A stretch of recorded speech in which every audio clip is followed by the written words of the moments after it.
if you created a bunch of shapes, again, I showed you that, just select them, press Command G, and we can just click anywhere and you can move them all together.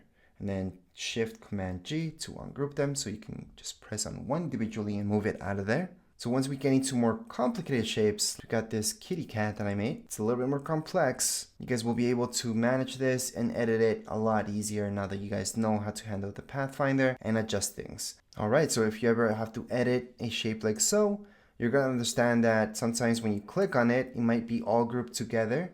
You might not be able to click on individual things. It's all going to move together.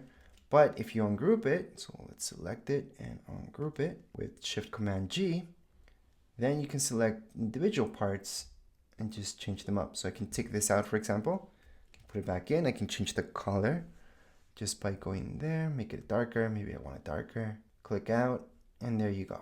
So especially when you're messing around with other artwork or artwork that was handed to you, now you guys know how to edit that stuff, because now you know ungrouping, grouping, and changing your colors as well. But as far as this video goes, we are all done. If you guys have any questions, comments, you guys can write down here in the comments area. Don't forget to subscribe and like. Thank you.